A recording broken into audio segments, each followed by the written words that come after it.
You need to calm down a bit, okay? I'm sorry, I apologize for losing my temper, okay? This is the way I feel. I understand you. No, I don't. This is it. No. The interrogation of Curtis Sagmoen became a key moment in the case tied to several troubling events on his family's farm near Salmon Arm. An escort had answered a Craigslist ad for companionship and went to the property. When she got there, a masked man with a shotgun appeared. She panicked, ran, and crashed her car while trying to get away. Police later found shell fragments in her tires, suggesting shots were fired as she fled. That discovery pushed investigators to dig deeper, which eventually led to Curtis being brought in for questioning. Curtis, in his early 30s, looked tense from the start. He shifted in his chair, avoided long eye contact, and scanned the room a lot, classic signs of stress and discomfort. Detectives began with the basics, confirming who he was and talking through his background. They asked about his family, his upbringing, and how he was connected to the farm where everything happened. At first, Curtis seemed willing to talk. He answered calmly enough, but there was a shaky edge in his voice that made it clear he was nervous. Nearby. And I know that you... Oh my God, so it's obviously boom, fingers pointing at me there, right? Well, there's a few things going on, Yeah. Curtis, but you do have a history of... What? It's called like maybe four escorts in my life, so that's a fucking history. Okay, well, thank you for telling me that. Right. 5 minutes ago, you were denying having any history. Right, no, I did, like, we talked. So that's what we're trying to figure out here, Curtis. We're trying to figure out if you're guilty of this. You know, like... We're trying to figure out. I haven't called any escorts to my fucking house, okay? Or met anyone here for a few fucking years, okay?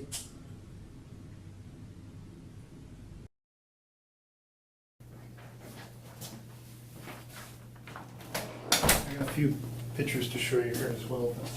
I wanted to show you this ad. Do you recognize that ad? No.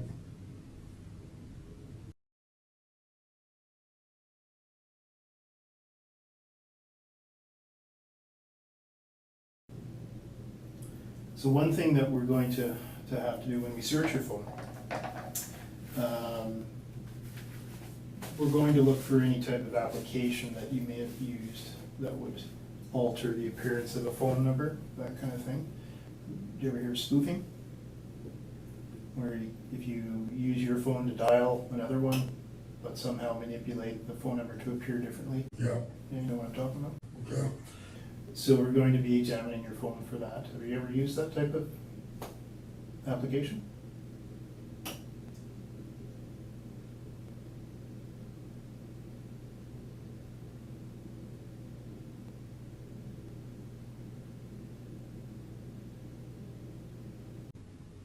I don't take the lawyer's advice. Okay. I'm just tired right now. Mm-hmm. I understand that. I think you have used one of those applications.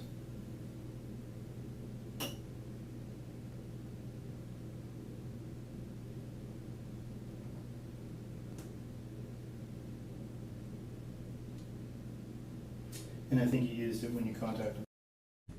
I've never threatened anybody and I've been fired or Okay. Did you meet with her that night? I haven't met anyone.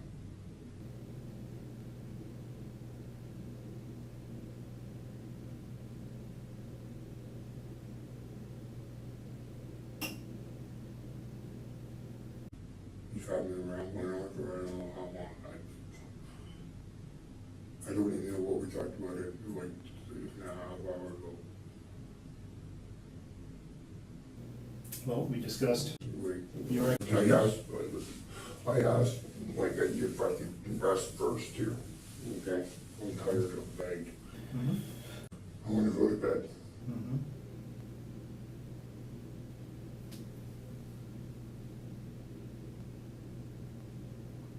Part of what told me, Curtis, is that when she arrived at, she noticed that the gate is locked.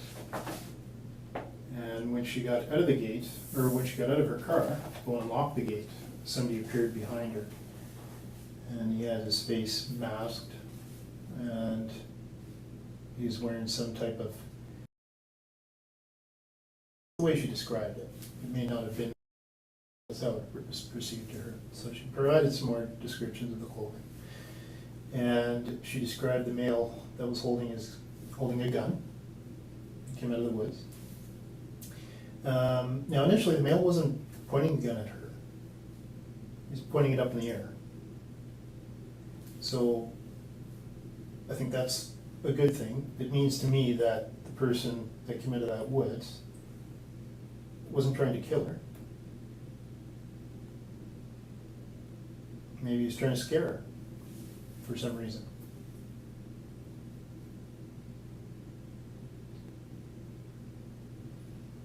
And so that's kind of the reason what I'm trying to figure out is why would that happen in the first place? Why would someone come out of the woods to try and scare an escort? I mean, let's call it, you know what, let's call a spade a spade. This girl's obviously an escort. She's coming out to some place that she doesn't really know, and she's going down some dirt driveway. I think a lot of people with common sense may even predict something like that happen. But for whatever reason, the male wasn't shooting at her, he wasn't pointing the gun at her, he was just holding it up in the air. So it means that the person has a conscience. It just means that, to me, something happened to cause that male to do that. And that's what I want to figure out. I know that there's been several escorts that came up to that property.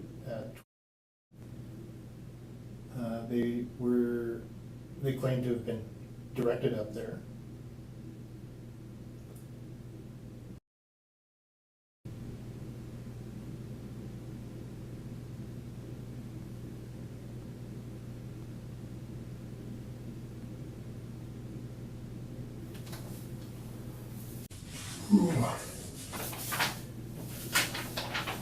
Here are the slug fragments inside of the tire.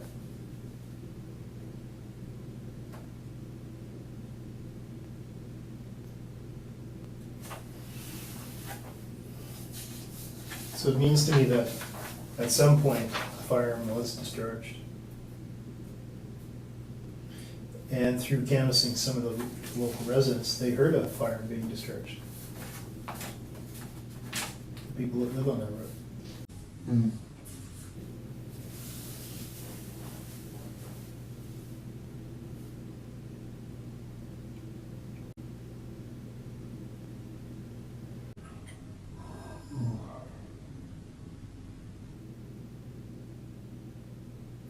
If you did contact her, Curtis, and there's another story behind all of this, like I kept telling you, if there is another story behind all this, let us know, so we can investigate that. If you didn't do this, help us out, so we can clear you. If you did do this, if you did contact her, what happened? Like, I don't know, I mean, we're getting her side of it. And for all I know, something else could have happened that night where maybe you felt the need to defend yourself.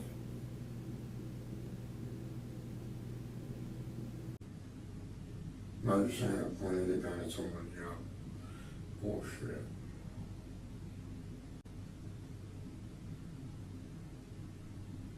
That's what you're saying. What I'm saying is, No, that's what you're saying. I got, no. sorry?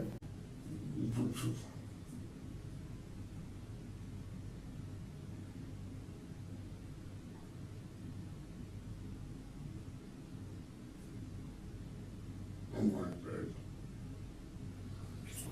What it is that I'm Sitting saying there. is that I think you have a history with inviting escorts up there to that property. I think that you have a history in being with escorts, and one of which you got into a physical altercation with, or at least that was the accusation. You had a more recent experience with an escort who was trying to extort you for your truck. She claimed that the bill wasn't paid and she was going to steal your truck. And that's when we got involved, the police, and we investigated that. I believe that you live close by to that address.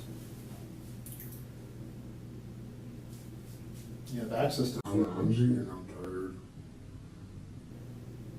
As the questions got more detailed, Curtis changed. He shut down, chose his words carefully, and gave vague answers to direct questions. The detectives noticed the shift and pressed in, looking for holes or contradictions in his story. His agitation spiked when they showed evidence tying him to the Craigslist ad the escort answered. He denied knowing anything about it, but data from his phone said otherwise. That rattled him. He tried to explain it away, saying he'd only looked at the ad before and didn't recognize it during the interview. The investigators stayed calm and steady. They put the evidence on the table and asked clear, pointed questions to pin things down. Curtis grew frustrated, got defensive, raised his voice, and at one point slammed his hand on the table. And I believe there's going to be a history of you contacting her on that phone.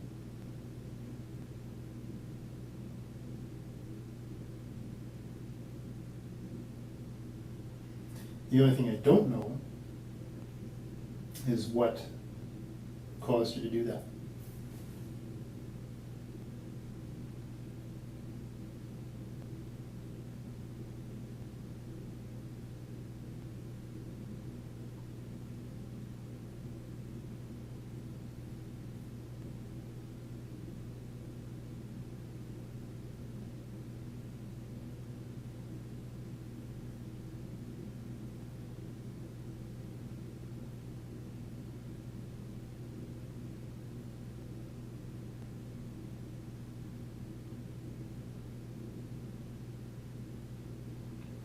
I mean, we'll have to rely on the evidence, but the evidence won't tell us what was going on in your mind. Like when we analyze your phone, it'll show us evidence, but it's not going to tell us what was going on in your mind at the time. If there was any incident that happened, or what caused this to occur.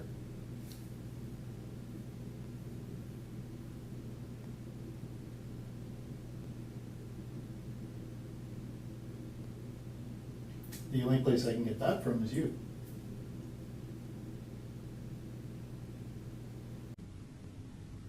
And I'm going to bed. Mm-hmm.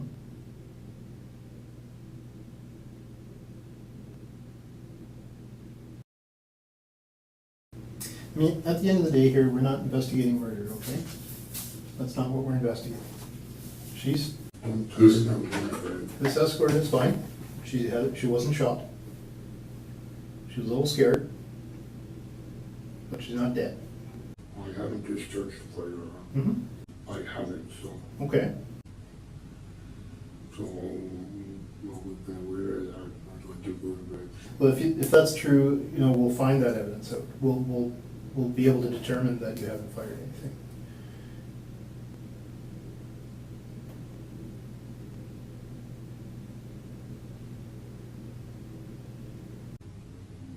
Just get my mom back home.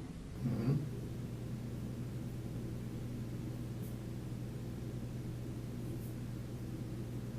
Yeah, she'll be back in the house tomorrow.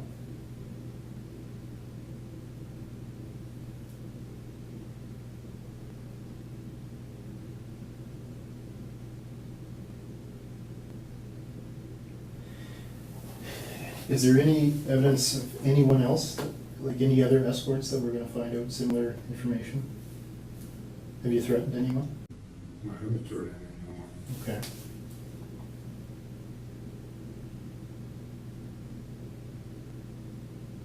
So I look like a piece of shit to you. Well, you don't. So that's what I'm trying to get to the bottom of here. Like, I'll be honest, Curtis, I don't sit this long with too many people, but you seem like a decent guy. You really don't have any criminal record. I think you're probably charged with fraud or something years ago, and that went away. You're never convicted of it. So you have no criminal record. You really don't have that much history with us. You have some in Richmond House, but it's not that bad. So try to keep to myself. I believe you. But something happened somewhere. I've never seen that girl in my life, so. Okay. So who would be inviting escorts up to that property?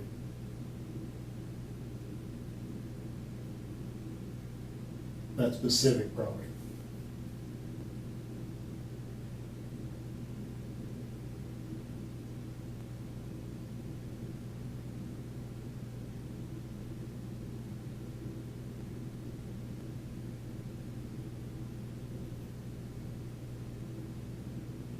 Like, who else would do that?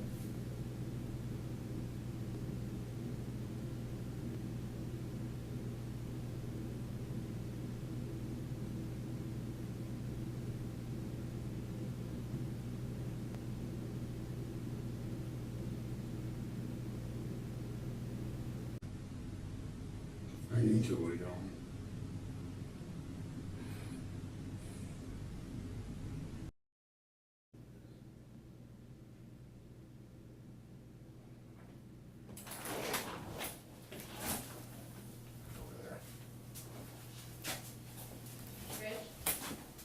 Just give me 1 second, Anders.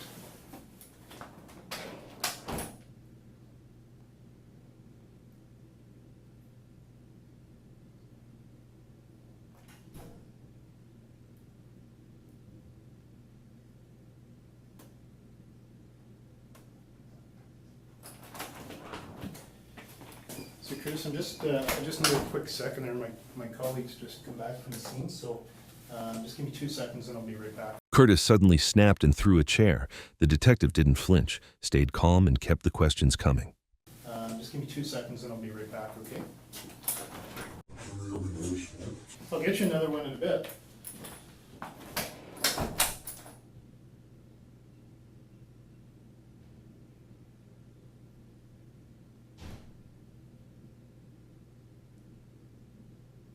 Okay.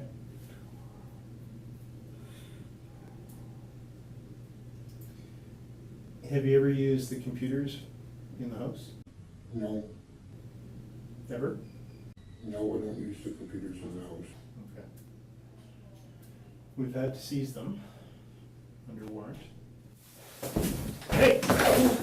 Like, fucking my chest, I never even in the house! Sit! Like, fuck! What about my mom?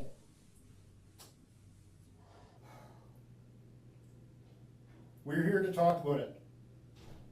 You losing your cool is not helping. I'm sorry, I've been trying, like, I got, Put the chair upright. sorry. Sorry.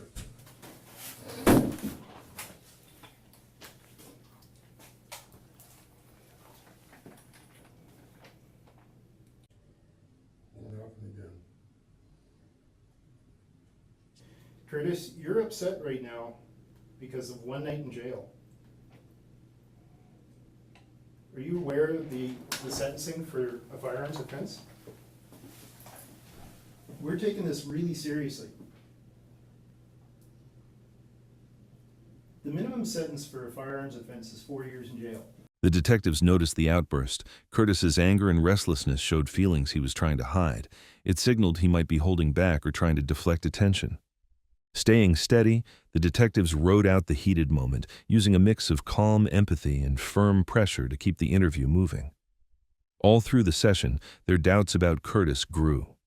He dodged direct questions, shifted his story, and let his temper flare, which made his claims of innocence hard to believe. The detectives kept pushing for clear answers, their resolve hardening as his behavior became shakier and more unpredictable. They felt the truth was close. In jail. Do you realize that? How are you going to react? if you have to go to jail.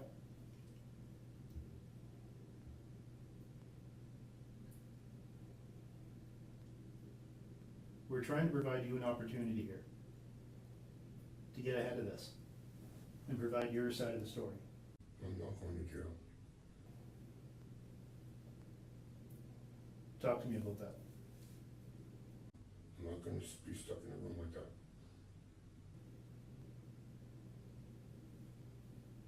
Well, talk to me.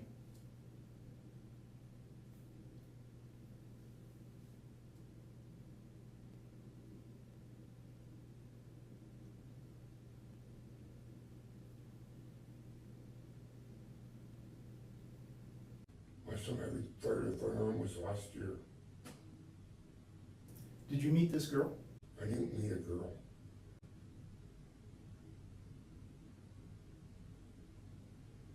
I did not meet a girl. Did you text her? Truthfully, did you text her? Yes or no?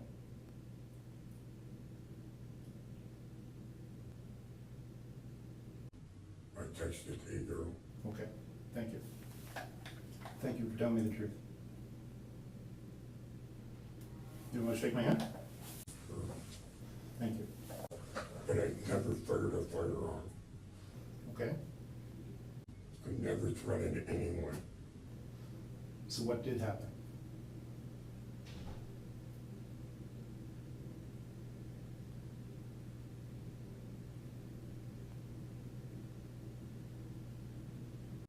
Passed out. As usual.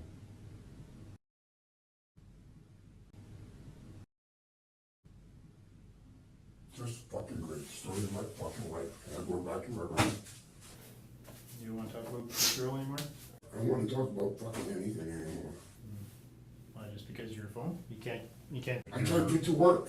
I got saying I was supposed to go to fucking work. Without a fucking phone, how am I get to get the phone call to go to work? Can they call your mom's place? Like, no, like, fuck. I asked, can I go back to my room? There, I told you what you wanted to know. Told you I was fucking embarrassing. Now you keep wanting more, like, no. So, all what I want to know, I want to know No, like, the whole story, what happened. whole story of what happened. About what? Like, This girl you there's- texted. like, you know, Chris, go back to my room, please.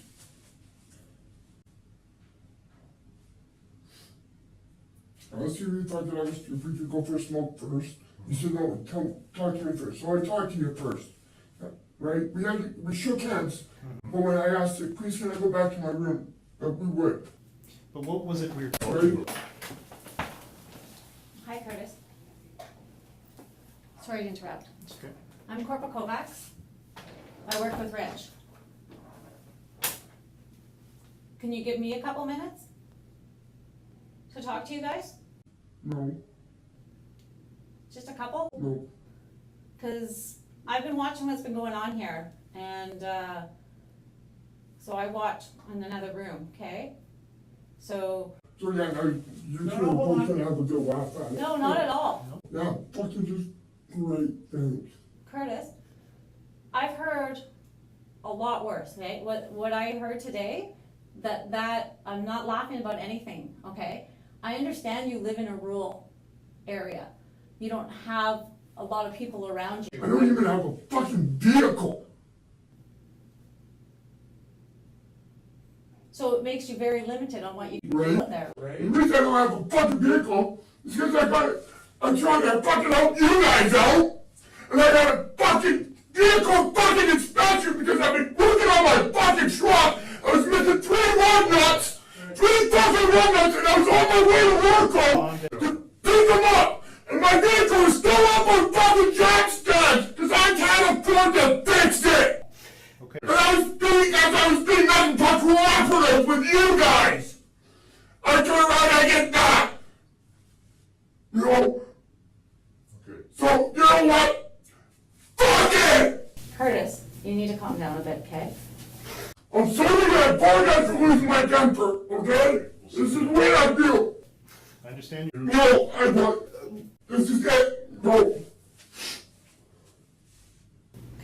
can understand why you're upset right now. Upset? Yeah. Okay? I'm not even upset yet. We need to calm down then.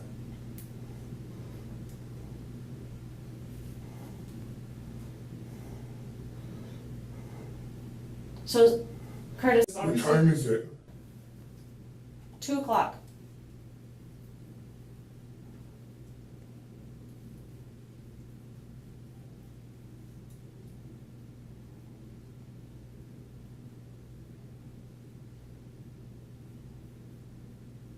Curtis, I appreciate you being honest with Richard here, okay?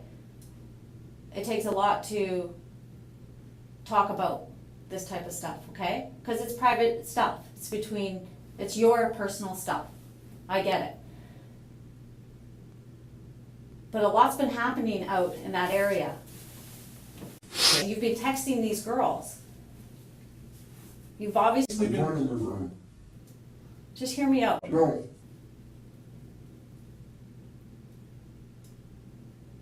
Texting girls and asking them to... Even with the tension in the room, the detectives didn't jump to accusations. They stayed neutral and avoided rushing to judgment. Instead, they let Curtis talk, listening closely in case he slipped up or shared a detail that could clarify what happened. The interview ended with Curtis still wound up. He walked out shaken, and the detectives were left with plenty to review. What they gathered in the room, together with evidence from other sources, would guide their next steps. Curtis Sagmoen was later found guilty on February 11, 2020, of assault causing bodily harm after he ran over a sex worker with an ATV, quad, on his family's property on Salmon River Road. In December 2019, he was also convicted of disguising his face with intent to commit a serious crime, using a firearm during an offense, and possessing methamphetamine. In August 2016, Pam Hupp made a panicked 911 call, saying a man named Louis Gumpenberger was worshiping her. That call kicked off a strange and unsettling chain of events in a small Missouri town. Pam told police she'd been attacked and shot 33-year-old Louis in self-defense. She fired until her gun was empty, then waited outside for officers to arrive. Louis died at the scene, and police brought Pam in for questioning. In the interview room, Pam felt the pressure right away. She could tell every move and word were being watched. Before anything started, she asked if she was being recorded. Knowing everything would be on tape weighed on her. Even so, she tried to stay calm and ready for the questions. An officer said the recording was for her safety, which seemed to help a little. But once she knew for sure it was rolling, her behavior noticeably shifted. Fallon, Missouri police to tell her story. I just want to find out what's going on with all these people coming. As detectives dug in, the robbery story started to fall apart. They found clues that looked staged. She obviously believed that she was going to pull one over on us. I hit his arm with the knife and then shot out of the car. And They found a note in Lewis's pocket that laid out a creepy plan. Kidnap someone named Hupp, get money from a woman called Hupp at her bank, kill Hupp, then get rid of Hupp. Paired with the 911 call, it made the whole scene feel staged. But things didn't add up. The note looked too neat, and there were no fingerprints or signs Lewis wrote it.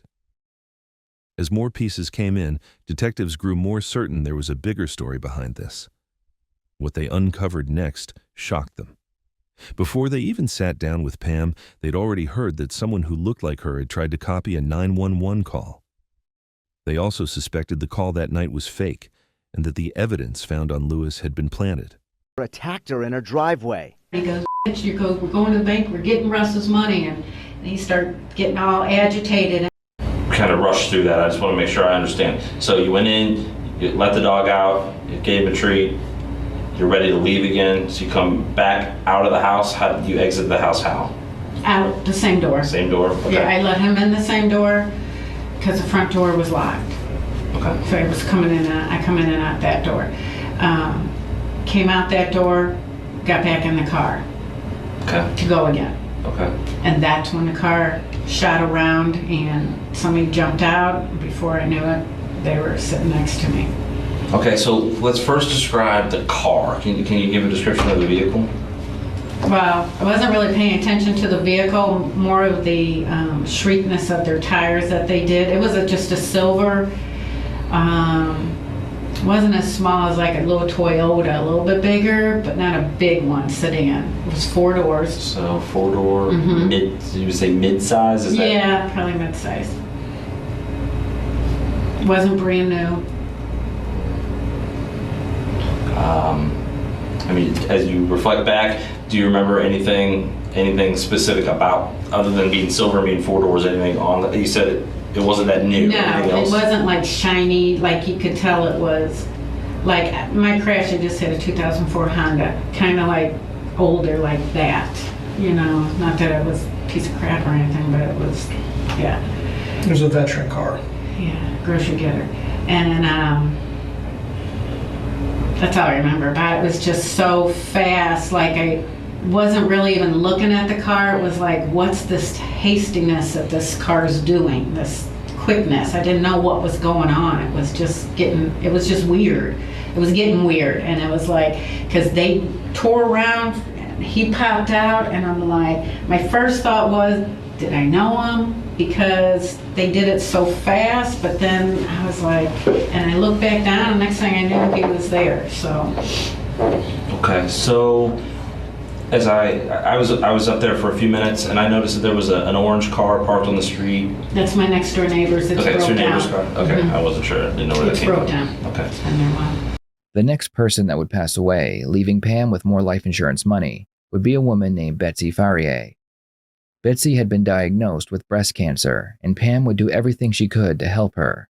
Pam would work very hard to build trust with Betsy. Eventually, Betsy would make Pam the sole beneficiary of her $150,000 life insurance policy. She did this because she believed her husband Russ would spend all of the money.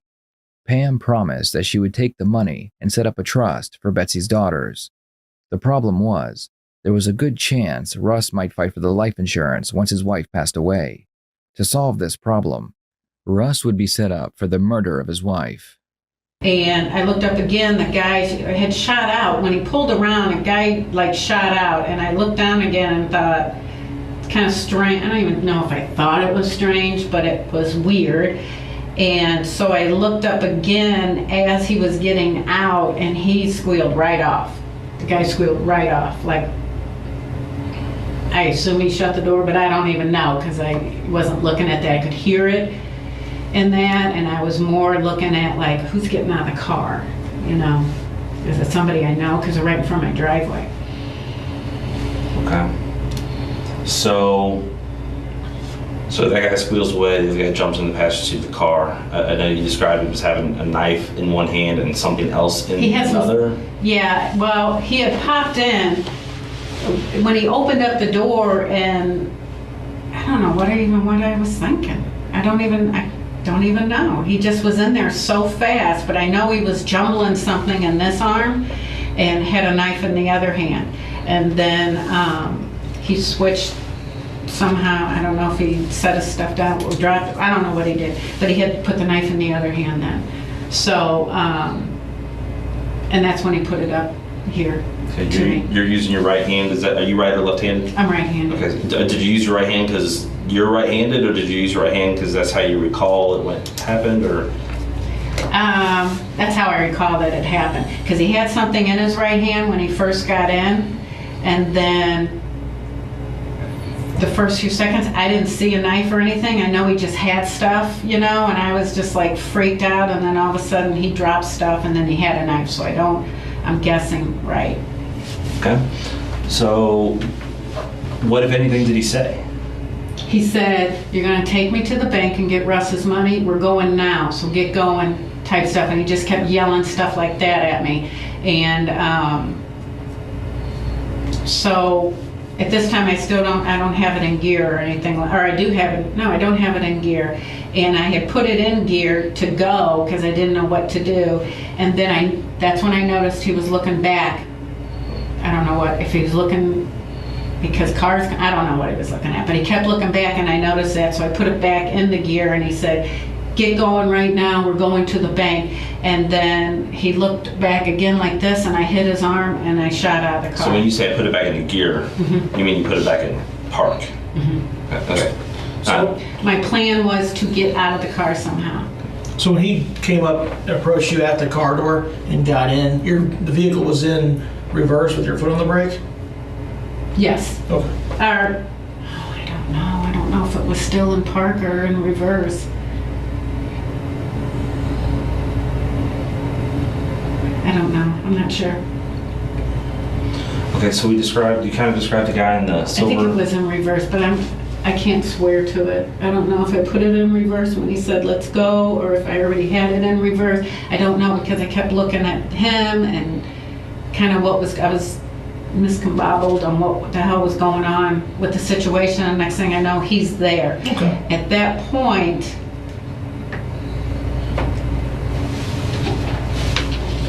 no, you know what? No, it wasn't. I wasn't in gear. My car was running. I had left my car running when I came out. So it was in park.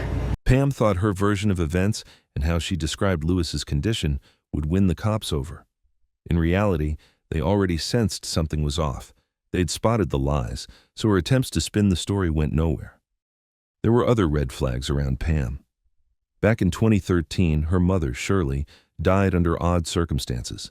Pam inherited a large life insurance payout afterward. Shirley was found by her housekeeper beneath her apartment balcony where a railing was broken. The coroner called it an accidental fall, but toxicology showed 8 times the normal amount of the sedative zolpidem, which raised eyebrows. In another case, Pam received a big payout from the life insurance policy of a woman named Betsy Farrier. Betsy, who was fighting breast cancer, trusted Pam and made her the sole beneficiary of a $150,000 policy. She worried her husband, Ross, would spend the money and believed Pam would use it wisely. Later, investigators found that Betsy had been fatally poisoned with antifreeze, making it hard to ignore that 2 women close to Pam had died in suspicious ways within a few years. Even before interviewing Pam, police doubted the scene was genuine. They'd gotten a report that someone who looked like Pam tried to rehearse a 911 call nearby shortly before the shooting. When they listened to Pam's actual 911 call, her tone and wording felt off for such a serious situation, adding to their suspicion that the scene had been staged. I asked you straight, have you ever seen this guy before? No. Don't know him? He doesn't look like somebody you've seen somewhere before with somebody else. I mean, as you remember back, as you picture him in your mind, you cannot make any link between this guy and you. No, I mean, I wasn't looking directly at his face. I was trying not to look at him.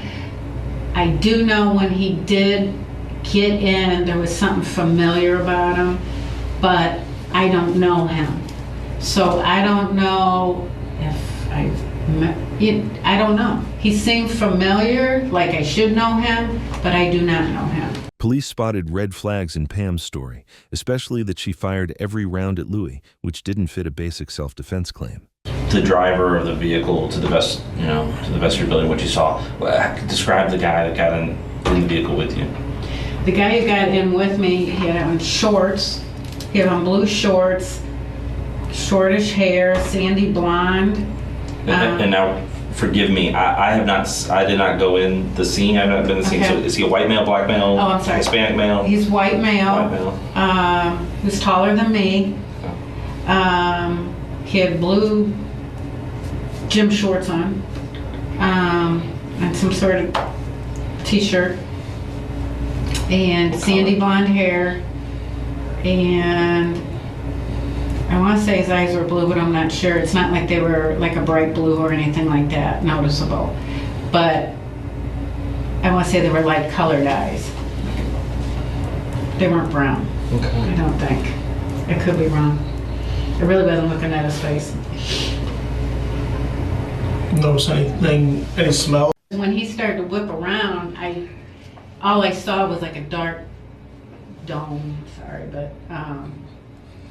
short hair like you. Right. Short, maybe not quite as short, but it was dark. It appeared to us that she was trying to describe Russ Free as being the driver. With everything piling up, police began to suspect Pam and that she might be trying to pin it on Russell, Betsy's husband. To test that theory, they knew they had to question her carefully. and they found surveillance video revealing Hupp attempted to kidnap someone else days earlier. All the hours that we put in to get to the truth, and then to know that the whole time she was not being truthful. He was getting all excited, and he was, I thought he was drunk or on drugs or something like that. And that haunts me because it clearly just didn't mean anything to her. The officers felt uneasy the moment they sat across from Pam. She was calm, almost too calm. After a shooting, they expected shaky hands or tears. Instead, she stared back with a blank look, like she was disconnected from what just happened. You lived out this way. Well, we lived in Florida for 11 years, and we moved Where back at? here, Naples. Why would you move from Naples back here? I didn't like Florida. Why not? Well, Naples, which is super gorgeous. Yeah, it's everybody all- talks about it. It's all rich people. There you go. So, well, it's a service town. There's no real industry. I got The you. biggest employer was the school district, Yeah. so that tells you. Yeah. We had our own business down there. We did Okay. plantation shutters, but when we were down there 11 years, we did that and sold it and moved back after my dad died because my mom couldn't handle. So you guys own your own business, H2 something? Now we do, yeah. What do you do? We flip houses. Oh, That's just an aside. Because construction is what my husband does. okay. So you buy houses that are in poor Foreclosure. condition, or foreclosure, fix them up, and then sell them. So I mean, you just do that. Do you ever buy houses and then like just rent them out and be landlords? No, we've No. done that. We You did done that that? down in Florida, yeah. Not good. No, What's the problem with that? people don't like to pay rent. Well, yeah, of course, but you gotta make them.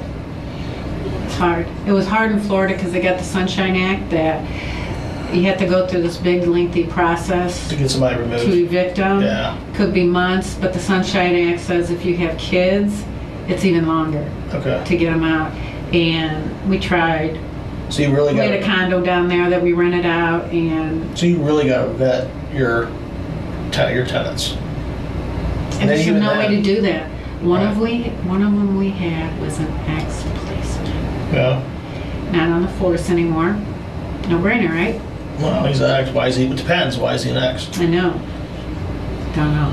But started skating, and then we found out that that's what they do, and then they move in the middle of the night type thing, which they did. Become squatters. Free. So- Except so it's they're free. easier. By So- time, I mean, it can take you a few months, especially when he was good. Very nice, clean kids, and wow, not this one, you know, and so that can go on for a few months. And then when you finally figure out, oh my gosh, I'm they're getting not gonna scammed. do I gotta it, do something. it's another 3 months through the eviction period. And that costs you money just to deal with that. Time Yeah. and money. In the meantime, no mortgage payment. Right. I can understand that. So we did it, and we're like, I just don't like dealing with people like that. So now that the housing market's kind of coming back, has it affected your business at all? Yeah, not so much the housing market coming back, but because there's no inventory out there. Yeah, The 'cause problem everybody's- is people are buying foreclosures. They're Right. buying- Now we'll see an influx of them losing them again because the real bad ones, if you can't do it yourself, people think, oh, I can do this, but really you don't get what's in there. A lot of them sit for a year, 2 years empty, which means broken pipes. You don't know it until you're All in the there. interior stuff you don't know. We've bought or looked at houses that have been halfway gutted. People try, and it's just too overwhelming. It's a lot of money, So, you know. so your husband works for another employer, and he does Yeah. that on the side. Yeah, we do it outside. We've done it since, we've done it for about 8 years. So have you always Well, worked? we quit in 2008 when the market fell. Mhm. We just quit because it just wasn't worth it. And then we started back up a couple years ago. Have you always worked in that type of? You always worked in that industry? I work in insurance. Yeah, no, we just like to, we've always renovated our own houses, Right. so Yeah, if you can do it, and there's deals out there, it's not bad. there extra is, money. the deals aren't out there anymore, that's Well, the no, I problem. understand. I'm saying if they are. No, I mean like, but the no inventory means banks are cranking up the prices of foreclosures. Right. So. Doesn't make it worthwhile. Yeah, There's no profit to be made. there's no profit. Yeah. Not fixed up like we fix them. Like we'll do a whole new house for people inside, you know, kitchens, bathrooms, stove, refrigerator, everything, and there's just no margin anymore. It's real hard to find one. Now your husband works in construction. Is that he also doing carpenter type stuff there too then? Yeah, they do everything. But when we had our own business, he handmade plantation shutters, which are the interior shutters. And that was his business down there. So has he got a workshop at home he does everything in?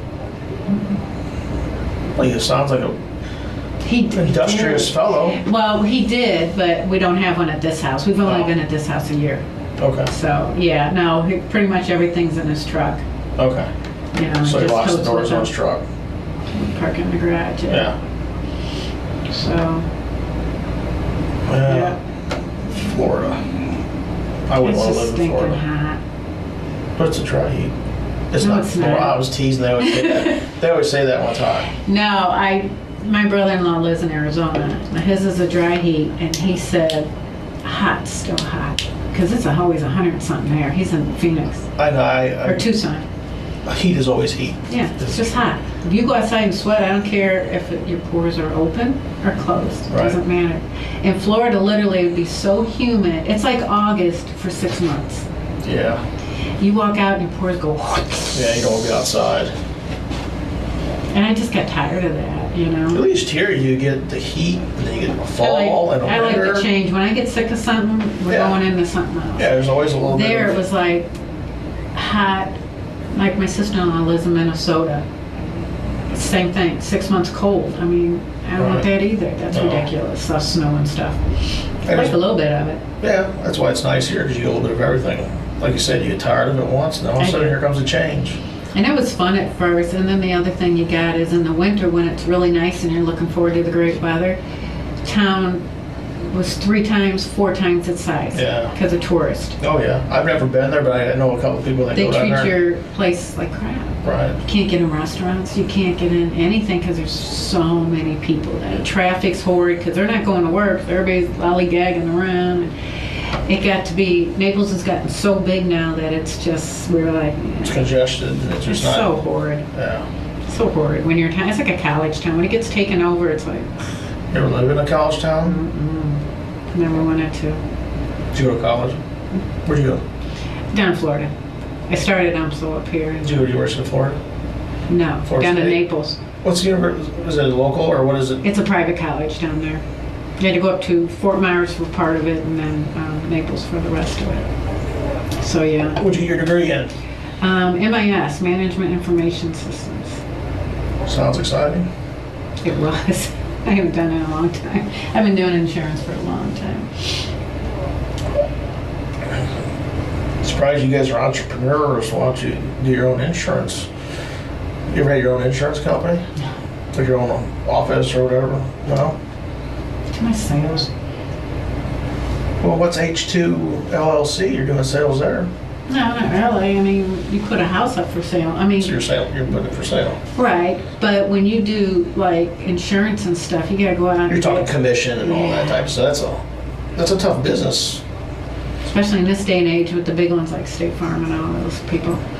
Oh, I get To that. be an independent means you get people that couldn't qualify for Allstate or nationwide. Maybe So back you to got kinda- issues there. And Kind then- of back to dealing with the renter type situation. Yeah, you know, I started that in Florida. I was going to work for an independent, and their problem is when people need their tags, they go get insurance. They get their tags, I don't have insurance, you know that. Right, yeah. Done with it. Got my card for like the show or whatever. And all we did was chase people, calling, your payment's due, your payment. And I hate to say it, but, you know, I worked for the big chains, let somebody else have that headache. And that's why they weed them out. Yeah, I wouldn't be good in sales. I think you would. No, I'm not a salesman. And I hope she got that on film. I don't know if she did I don't think she did my forearms. I just noticed that scratch. She did my uppers and my hands, but I don't think she did that. I just noticed it. Let me see if she's still on camera. See if she's. It's not a big deal. Well, it is a I big had some deal. bruising starting up there. Did she? If she wants to. She got this, yeah. Okay. She got all that. But you're not sure if she got the scratch there? Well, I did this for my hands. I don't think she took it on my arms. Let me ask, because there's no detail too minute. So I mean, They tried some small talk about hobbies, But the officer's gut said Pam was hiding something. While they waited for the green light to continue, the room went quiet. They had no idea what was coming. Her calm was a mask. Behind it was a tangle of lies, setups, and greed that would flip the case. I just started shooting and walking towards him because I wanted to be sure I hit him. Because everybody kept saying that's a little gun and blah, blah, blah, and I got to reclose. So once that door opened and he was there, I just started shooting and walking towards him until I didn't have him more. It did not appear to me that she was in fear of Lewis in any way, shape, or form. Piece by piece, detectives saw a pattern. Pam had been manipulating people for years, and Louis was her latest target. She talked him into faking a robbery by promising quick cash. He didn't know she planned to use him to frame Russ Faria, Betsy's husband. Russ had been convicted of Betsy's murder, then cleared. After his release, he accused Pam of killing Betsy for the insurance payout. Feeling threatened, Pam set her plan in motion. Investigators then re-examined the deaths around her. They tied Pam to Betsy's killing and viewed her mother Shirley's 2013 death as highly suspicious. In the end, Pam was sentenced to life in prison. If you want to see more shocking interrogation videos, please subscribe to the channel.